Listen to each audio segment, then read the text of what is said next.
Bonsoir, merci de votre fidélité renouvelée à la télévision Futur Média. Avec nous ce soir, Charles Michel. Bonsoir, Monsieur le Président. Bonsoir. Merci d'avoir accordé cette interview exclusive à la TFM. Ensemble, nous voulons bâtir un partenariat repensé, rénové et fécondé par une vision partagée d'un ordre international plus juste, a déclaré le président Bassirou Diomaye Faye hier. Pourquoi voulez-vous repenser le partenariat entre l'UE et le Sénégal? Je pense de manière générale, regarder comment on peut tirer les leçons du passé, voir ce qui fonctionne bien et approfondir, consolider ce qui fonctionne bien et corriger ce qui doit être corrigé ou amélioré. Vous savez, il y a une histoire très forte entre le Sénégal et l'Union européenne. Au moment où on se parle, le partenariat économique est très développé, puisque l'Union européenne est le premier partenaire économique du Sénégal. Et nous souhaitons le meilleur pour le Sénégal parce que c'est bien sûr l'intérêt du Sénégal, la population du Sénégal, mais c'est aussi l'intérêt sincère de l'Union européenne. Au plus, il y aura du développement économique et une capacité à offrir de l'espoir, notamment aux jeunes générations, des emplois de qualité. Au plus, il y aura de la stabilité, au plus, il y aura de la sécurité au Sénégal et plus généralement dans la région en Afrique de l'Ouest. Ce sera bien pour la région, ce sera bien aussi pour l'avenir des relations entre l'Union européenne et cette partie du continent africain. Tous ces points ont été discutés lors de votre audience avec le chef de l'État, Bassirou Diomaye Faye. Votre visite intervient un mois justement après l'investiture du président. Les Sénégalais ont opté pour la rupture. Vous avez magnifié dans votre discours d'ailleurs la robustesse des institutions démocratiques du Sénégal. C'est ce que vous retenez de la crise que nous avons vécue ici au Sénégal? Moi, je veux vraiment rendre hommage à la population, aux Sénégalaises, aux Sénégalais qui se sont mobilisés pour participer à ce processus électoral, qui est un processus démocratique qui vise à donner une légitimité à un président et à un gouvernement. Et ça, c'est d'abord le résultat de la volonté de la population sénégalaise et puis effectivement des institutions qui ont montré leur force, qui ont montré leur robustesse. Et c'est un élément d'optimisme, c'est un élément de confiance. Et c'est dans cet esprit tout à fait ouvert et respectueux que je suis présent au Sénégal pour engager avec le nouveau président, avec ses équipes et pour entendre quelles sont les priorités, parce que ce sont les Sénégalaises et les Sénégalais mieux que personne qui savent quelles doivent être les priorités et quels doivent être les instruments les plus appropriés pour se rapprocher des objectifs. Et hier, avec le président, nous avons eu de très longs échanges, de très longs entretiens, très fructueux. J'ai pu écouter, entendre, comprendre quelles étaient ses visions pour l'avenir du pays et j'ai pu lui expliquer aussi comment l'Union européenne portait un regard sur la manière de coopérer avec le Sénégal en particulier et avec le continent africain de manière plus générale. L'Union européenne qui s'est beaucoup inquiétée durant la crise que nous avons vécue. Vous connaissez bien Macky Sall. Est-ce que vous lui parlez lors de cette crise, de ces moments un peu difficiles et inquiétants pour le peuple sénégalais? Je connais le plan Macky Sall depuis de nombreuses années parce que j'ai eu le privilège d'engager avec les autorités africaines en général depuis plus de 10 ans. Ça fait plus de 10 ans que je suis d'abord Premier ministre belge, maintenant président du Conseil européen. Et donc j'ai pu effectivement à rythme régulier engager avec Macky Sall tout au long de mes responsabilités, y compris durant les derniers mois et avant les élections. Et j'ai eu l'occasion régulièrement d'exposer quel était le regard de l'Union européenne sur les événements. Même dans des canaux non officiels, vous lui parlez directement pour... Allez, on peut le dire de façon peut-être un peu triviale, pour lui faire entendre raison? Le plus essentiel, c'est le résultat. Et le résultat, c'est qu'il y a eu une élection qui s'est tenue avec une légitimité qui est indiscutable pour le gouvernement et pour les équipes en question. Mais il est vrai que quand on est engagé sur le plan des relations internationales, moi je crois beaucoup à la relation personnelle fondée sur la confiance. Quand il y a de la confiance, quand il y a du respect, on peut d'abord entendre ce que l'interlocuteur a à nous dire. Et moi je suis toujours très modeste et très humble. Je souhaite entendre la manière dont nos amis africains regardent l'action de l'Union européenne parce que ça enrichit, ça élargit notre angle de vue, et de la même manière, aussi cette relation de confiance est aussi possible de partager un certain nombre de sentiments ou d'arguments. Beaucoup ont perçu le président Macky Sall comme étant un homme seul durant cette période. Avez-vous ce sentiment? Je ne veux pas trop m'étendre sur cette période-là, mais mon sentiment, c'est que le plan Macky Sall a été très actif sur le plan international. Ça, c'est indiscutable, ça, c'est indubitable. J'ai, par exemple, travaillé avec lui, avec le président Macron, avec Mia Mottley des Barbades, avec Antonio Guterres, pour remettre tout en haut de l'agenda les questions de financement du développement. Et c'est un des exemples pour lequel Macky Sall s'est beaucoup mobilisé. Donc je ne dirais pas qu'il était seul sur le plan de l'implication au sein de l'Union africaine. Il a joué un rôle extrêmement important pour convaincre, et j'ai moi-même soutenu cela très vite, que l'Union africaine devait disposer d'un siège au G20. Ah oui. Donc il y a eu une grande action sur le plan international qui a plutôt été appréciée, parce que c'était fondé sur des arguments. Et puis il y a une réalité institutionnelle au Sénégal. Il y a eu ce processus des dernières semaines. Je dirais que ce qui compte maintenant, c'est le fait qu'il y a un président, une équipe gouvernementale qui prépare l'avenir du pays, et il y a des partenaires, l'Union européenne certainement, qui souhaitent engager de manière constructive, respectueuse, transparente. On n'a pas d'agenda caché, et c'est sur cette base de cette volonté partagée de plus de sécurité et plus de développement que nous souhaitons travailler avec ceux qui veulent travailler avec nous. Une nouvelle équipe gouvernementale donc au Sénégal avec un nouveau projet. Le pays aspire à plus de souveraineté. Comment comprenez-vous ce désir de souveraineté que plusieurs pays de la région éprouvent? Comment comprenez-vous cela? Moi, je respecte totalement l'exigence de souveraineté et d'indépendance. Il n'y a pas de doute. C'est évidemment une question clé. Et chaque partenariat doit être fondé sur l'idée qu'on doit avoir un intérêt mutuel et on doit agir sur un pied d'égalité.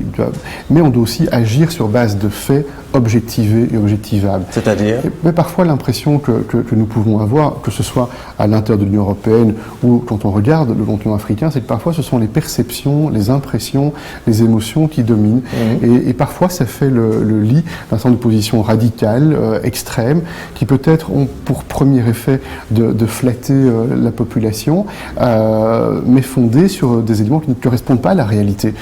Et donc le vœu que je forme, c'est que l'on puisse bâtir ce partenariat et lui donner effectivement de la modernité, lui donner une actualisation et bâtir ce partenariat sur des faits objectifs, avec l'acceptation de part et d'autre. On doit accepter de se regarder, de voir si ce que l'on fait est bien en phase avec la réalité, avec ce qui est nécessaire. Pour vous, il y a quelque chose d'infondé dans ce désir de souveraineté? Sûrement pas sur le terrain de la souveraineté, mais il peut y avoir effectivement des reproches qui sont faits vers le partenaire européen en l'occurrence, qui ne sont pas fondés sur des éléments factuels, des éléments réels.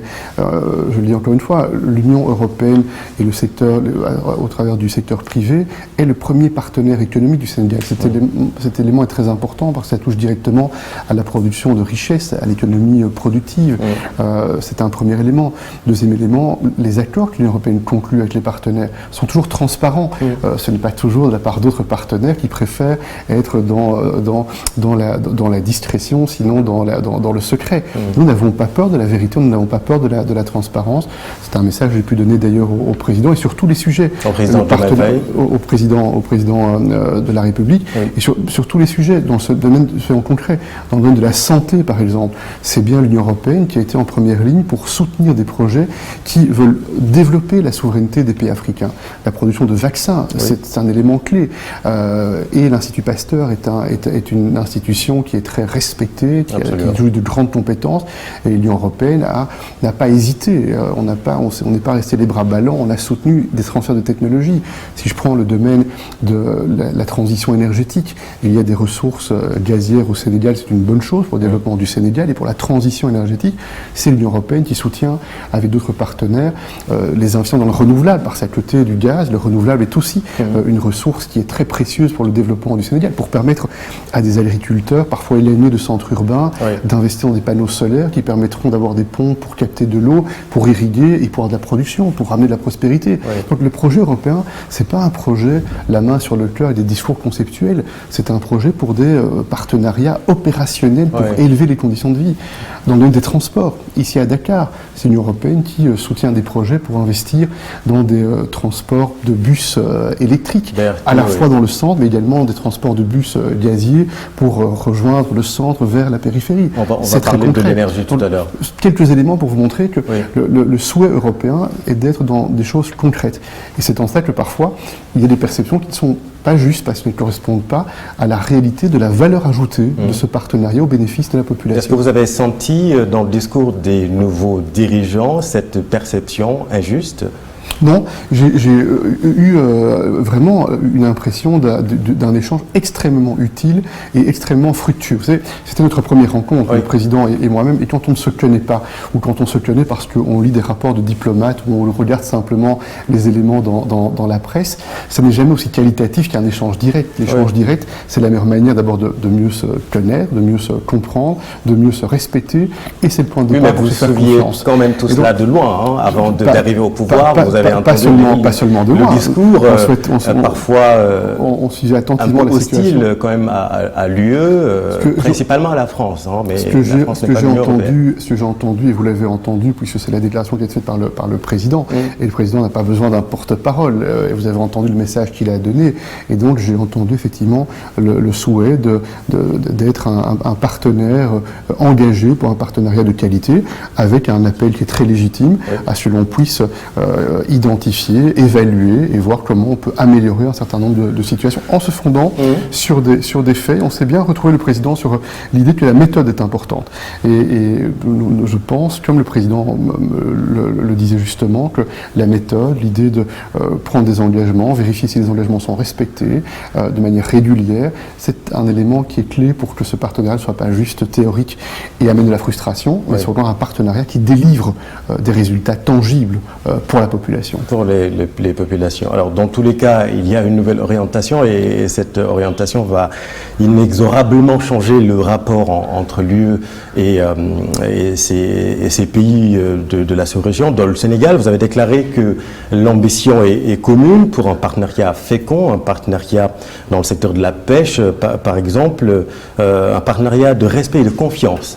Ma question, c'est à quel moment ce pacte de confiance, de respect a été rompu, ou bien est-ce que ce sont les relents de la colonisation qui provoquent une certaine aigreur parfois? Oui, très certainement il y a une histoire commune et qui comporte des éléments extrêmement douloureux, extrêmement injustes, et les Européens doivent regarder la réalité en face, et on doit avoir cet échange les yeux dans les yeux pour voir au départ de ce passé, avec des éléments qui sont extrêmement douloureux, comment on peut bâtir un projet pour l'avenir, soit un projet optimiste, fondé effectivement sur la confiance et sur le respect. Je suis moi-même belge et je sais comment dans mon pays, en Belgique, on a traité ces sujets-là avec des débats approfondis au Parlement national pour que la société belge puisse aussi regarder la réalité en face, regarder la réalité les yeux dans les yeux. Et je pense que ce travail qui a été mené par mon pays était un travail utile pour mettre en place des fondations afin de regarder l'avenir avec davantage de sérénité. Et donc ça, c'est une expérience aussi, je pense, qui est utile pour l'ensemble de l'Union, de l'Union européenne. Cela étant dit, je suis quelqu'un d'optimiste par nature, mais aussi parce que je suis intimement convaincu que le Sénégal et plus largement le continent africain regorge d'atouts. D'abord la population, qui est la ressource humaine, qui est la ressource principale du pays, et puis des ressources naturelles. Et je suis convaincu que les responsables africains, les peuples africains ont dans leurs mains des trésors. Et c'est d'abord vous qui êtes en situation de savoir quelle est la meilleure manière pour faire en sorte que ces ressources soient mobilisées dans l'intérêt du développement collectif, du développement de vos sociétés au service de vos populations. Et les partenaires, y compris l'Union européenne, nous sommes là pour soutenir, mais pour soutenir dès lors que vous pensez que l'on est utile pour soutenir. Nous, on ne veut rien forcer, on ne veut rien imposer. Quand vous considérez que nous avons des expertises, des ressources, des capacités de faire des partenariats d'égal à égal, respectueux, qui sont positifs pour vous, on est disponible. C'est comme ça que nous voyons les choses, et pas autrement. Mais ce que je vous dis là, c'est la vérité, c'est la réalité, mais je sais que ce n'est pas toujours la perception, parce que la perception, elle est parfois alimentée par des propagandistes qui ont des intérêts géopolitiques, qui veulent en réalité instrumentaliser leurs relations avec des populations africaines ou avec des gouvernements africains pour prendre des positions qui créent de l'instabilité, de l'insécurité sécurité, parce qu'il y a dans le monde un certain nombre de pays qui bénéficient de l'instabilité, de l'insécurité pour leur propre agenda géopolitique. D'étroites relations lient le Sénégal et l'Union européenne depuis plus de 5 décennies. Vous avez évoqué durant votre audience avec le président Faye des éventuelles améliorations dans le secteur de la pêche, je le disais tout à l'heure, et des ressources halieutiques. L'accord de partenariat dans le domaine de la pêche durable est souvent décrié par l'opinion sénégalaise. Quelles sont les améliorations possibles? Écoutez, c'est un beau sujet et c'est un sujet important et qui intéresse beaucoup les Sénégalais. C'est certain, et je comprends bien que ça intéresse beaucoup les Sénégalais. Nous devons respecter le côté européen, cet intérêt, c'est un important sujet pour les Sénégalais. Mais encore une fois, ça a été un sujet où nous avons convenu, le président et moi-même, de donner instruction à nos équipes diplomatiques et politiques de mettre les choses à plat et de regarder la réalité telle qu'elle est réellement. Parce qu'il y a effectivement une impression côté sénégalais et il y a une autre impression qui est différente côté européen. Côté européen, il y a l'impression que les reproches qui sont faits à la partie européenne sont largement injustés et infondés. Je vais donner quelques exemples. Les prélèvements par la partie européenne par rapport au total des prélèvements dans les eaux sénégalaises, c'est 1%, c'est 1% dont on parle. C'est donc très peu par rapport au volume total. Alors c'est exactement 10 000 tonnes pour les tonidés et d'un quota de 1750 tonnes de merlu noir. Ça, exactement. Et donc c'est dont les bateaux européens bénéficient. Et vous me donnez le lien avec le deuxième argument que je voulais utiliser. Il n'y a que deux types de poissons, c'est le thon et le merlu noir qui est prélevé par les Européens. Et s'agissant du thon, c'est une pêche à la canne. Et les Européens ont, avec le Sénégal, des accords totalement transparents et publics. Chacun peut avoir accès à cet accord, ce qui n'est pas le cas pour les accords avec d'autres partenaires que l'Union européenne. En d'autres termes, pour ce qui concerne la partie européenne, la taille des filets, qui emporte un certain nombre de sujets de difficultés, nous ne sommes pas concernés par ces reproches-là. Par contre, il y a probablement, et nous voulons mettre à disposition de manière tout à fait coopérative les informations dont nous disposons, il y a beaucoup d'indications très très lourdes selon lesquelles il y a des volumes de pêche illicite qui sont colossales, pas au départ de l'Union européenne, par d'autres, y compris d'autres acteurs qui utilisent parfois des prête-noms et des techniques pour utiliser ou instrumentaliser faussement des pavillons sénégalais. On dispose d'informations par rapport à cela. On est prêt à mettre à disposition de la partie sénégalaise l'ensemble des informations sur le sujet. Mais je pense que ce sujet de la pêche est un sujet complexe, compliqué, est un sujet que l'on devrait essayer de traiter côté sénégalais et côté de l'Union européenne, fort de cette approche de sincérité, de transparence. Si on est juste, si on est équitable et si on est bien intentionné et de bonne foi, de part et d'autre, on doit avoir l'intelligence collective pour mettre les choses à plat afin que la réalité... Mettre les choses à plat, ça veut dire quoi? Revoir les quotas? Rappelons que c'était 14 000 tonnes par exemple pour les tonidés et qui ont été baissés à 10 000, 2 000 pour le merlu noir baissé à 1750. Il y a un sujet, donc il y a un sujet d'actualité parce que l'accord vient à échéance à la fin de cette année-ci, au mois de novembre, et donc on a un devoir de part et d'autre. Et on a le devoir de part et d'autre d'amener de la rationalité. Je vous donne un autre exemple. S'agissant des ressources halieutiques, du côté européen, nous travaillons avec des scientifiques sénégalais. Donc il y a des équipes mixtes de scientifiques européens et scientifiques sénégalais qui font les analyses pour regarder quels sont les impacts sur les ressources halieutiques. C'est un exemple additionnel. Du côté européen, il y a des exigences, donc des obligations de travailler avec du personnel sénégalais, avec donc pour donner de l'emploi à la partie sénégalaise. Nous savons, je ne veux pas être déplaisant avec personne, mais nous savons qu'il y a un certain nombre de navires, de bateaux plutôt en réalité asiatiques et qui eux n'appliquent pas les mêmes obligations et les mêmes rigueurs, notamment environnementales. Et donc c'est en cela qu'on a l'impression que sur ce sujet-là, il y a une réalité que nous voyons et nous sommes prêts à regarder de manière contradictoire et de manière objective avec la partie sénégalaise cette réalité. Et puis il y a une perception qui est très décalée et là-dessus se grèvent des propagandistes qui veulent mettre de l'huile sur le feu, alimenter le poison de la division, le poison de la polarisation. Et nous, ce qui nous intéresse, ce sont les pêcheurs sénégalais. C'est vraiment que les pêcheurs sénégalais, y compris les pêcheurs artisanaux, soient respectés. Ils sont organisés en association, en syndicats, et nous n'avons aucune difficulté à faire toute la transparence complète sur ce sujet. Alors la vérité, c'est qu'il y a une contrepartie financière, parce que ça, c'est important aussi de le dire. La contrepartie financière est payée par l'Union européenne, à savoir 800 000 € par an pour l'accès et 900 000 euros par an pour appuyer le développement du secteur de pêche sénégalais. Mais c'est important, excusez-moi, vu que c'est vous que j'ai en face, j'ai pas les autres autorités des autres pays. L'accord de pêche, vous l'avez dit, fonctionne sur un cycle quinquennal. Celui en cours arrive à terme cette année. Est-ce à dire qu'il y aura des renégociations, des baisses de quotas concrètement? À quoi on peut s'attendre? En tout cas, je veux ne pas mettre la charrue avant les bœufs. Oui. Et donc, je pense que l'on doit d'abord avoir l'échange qui permet à la part sénégalaise de nous présenter leur vision, leur interprétation de la situation, et qui va permettre aux experts européens de présenter aussi la manière dont nous voyons les choses. Et j'ai déjà dévoilé quelques-uns des ingrédients, des arguments du côté européen. Et j'ouvre ce débat avec la partie sénégalaise avec beaucoup de modestie. Oui. Si nos informations que je partage avec vous devaient ne pas être correctes, eh bien que l'on montre qu'elles ne sont pas correctes, oui. et essayons d'avoir de manière contradictoire un point de départ. Et au départ d'un diagnostic que j'espère on pourra partager, voyons ce qui est nécessaire pour faire en sorte qu'il y ait un accord qui soit satisfaisant pour tout le monde. Et si les nouvelles autorités décidaient tout bonnement d'arrêter cet accord, ce serait la responsabilité des nouvelles autorités, oui. et ce serait leur libre choix, et moi je respecterai toujours le libre choix des autorités de prendre une décision telle que celle-là, qui aurait naturellement un impact, puisque ça aurait un impact en termes de capacité d'exportation vers l'Union européenne. Oui, oui. Et actuellement en termes d'importation, on est à 12%, ce qui n'est pas beaucoup. L'approche sur ce sujet-là est vraiment, j'ai ressenti en tout cas hier une volonté très pragmatique et très constructive de poser un certain nombre de sujets, de poser un certain nombre de questions et de regarder factuellement ce qui est correct et ce qui ne l'est pas. Alors le Sénégal, comme de nombreux pays africains, fait face à une recrudescence violente de l'immigration clandestine. Est-ce que cette recrudescence ne reflète pas l'échec de la coopération Nord-Sud dans sa globalité? C'est la coopération entre le Nord et le Sud, c'est un défi constant et c'est un défi permanent.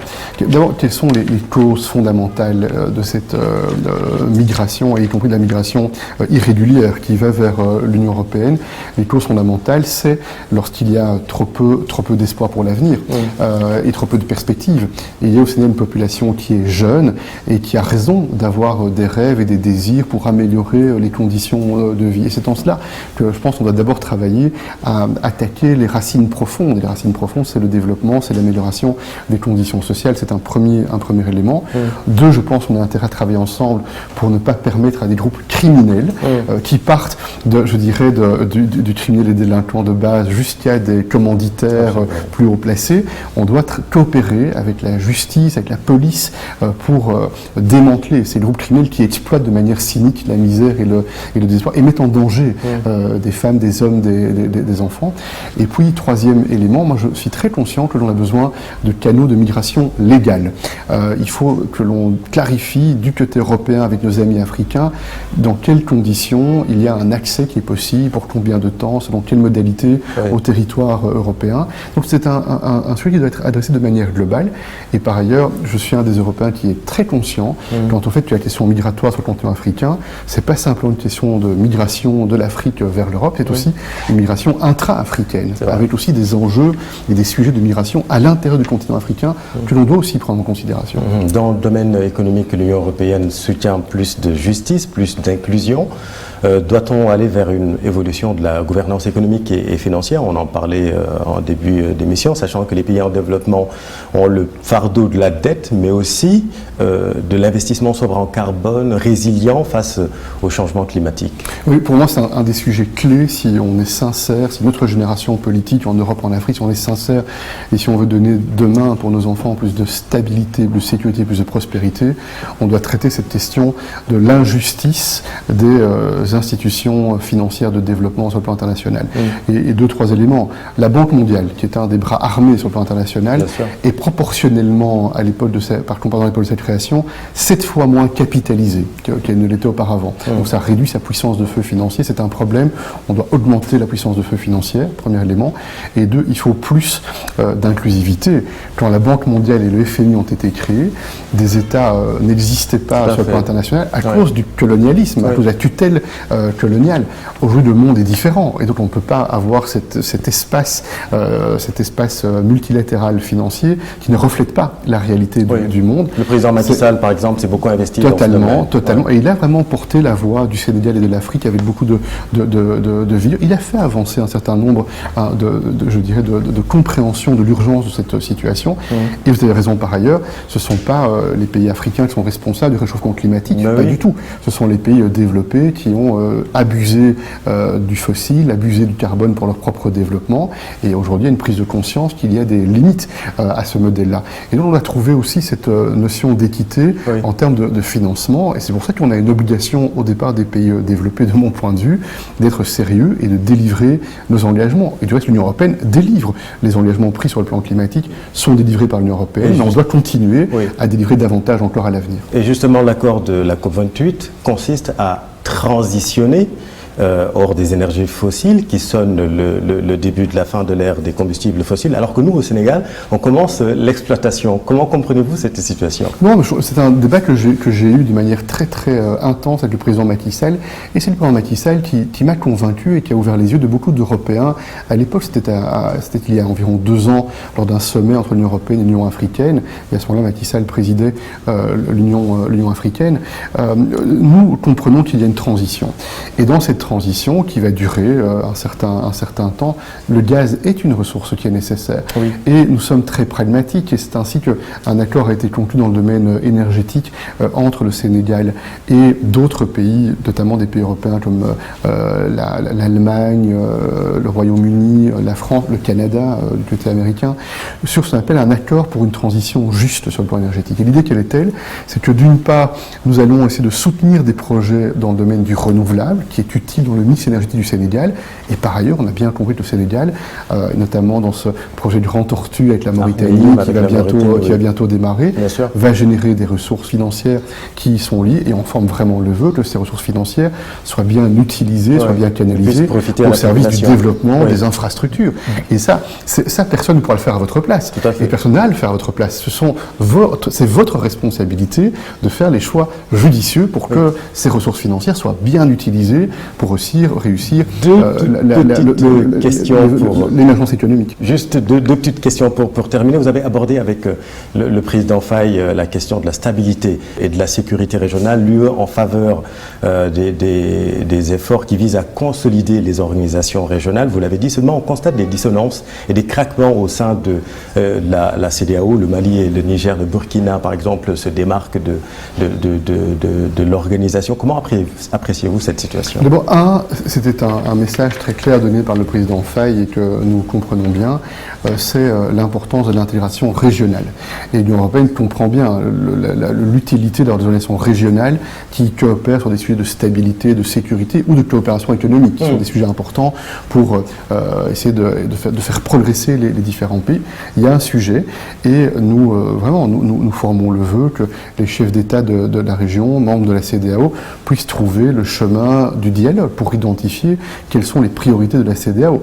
Il y a un électrochoc qui est provoqué, je suppose, par l'annonce du retrait de la CEDEAO dans un certain nombre de pays. Il y a des préoccupations liées à l'UEMOA et aux conséquences économiques de cette situation. Et nous faisons confiance aux leaders de la région et on a pris bonne note de l'engagement du Sénégal pour retisser les fils d'un dialogue avec l'ensemble des pays de la région. Merci beaucoup Charles Michel. Votre actualité, c'est aussi quand même les élections européennes dans un contexte où il y a une droitisation de l'Europe partout, où presque l'extrême droite gagne du terrain. En France, par exemple, la liste de Jordan Bardella est créditée de plus de 30% des intentions de vote. Comment expliquer cette extrême droitisation de l'Europe? Oui. D'abord, on n'est pas encore dans l'extrême droitisation. Nous verrons quels sont les résultats au mois de juin. Et j'ai confiance dans le fait que la large majorité des électeurs européens va exprimer sa confiance pour le projet de coopération qui est incarné par le projet de l'Union européenne. Il y a différents ingrédients. Je pense que certains exploitent la migration irrégulière comme étant un des éléments pour créer de la polarisation dans les sociétés européennes. Et puis, on fait face aussi, en Europe comme ailleurs dans le monde, à des tentatives d'interférence. Et notamment un pays comme la Russie tente d'interférer dans les débats politiques européens, notamment en soutenant des positions qui sont radicales ou controversées ou extrêmes. Oui, et vous restez en poste jusqu'au mois de novembre 2023. Tout à fait. 2024. Merci beaucoup. Merci à vous. Merci à vous, chers téléspectateurs. Restez en compagnie de nos programmes. Vous êtes au bon endroit sur TFM.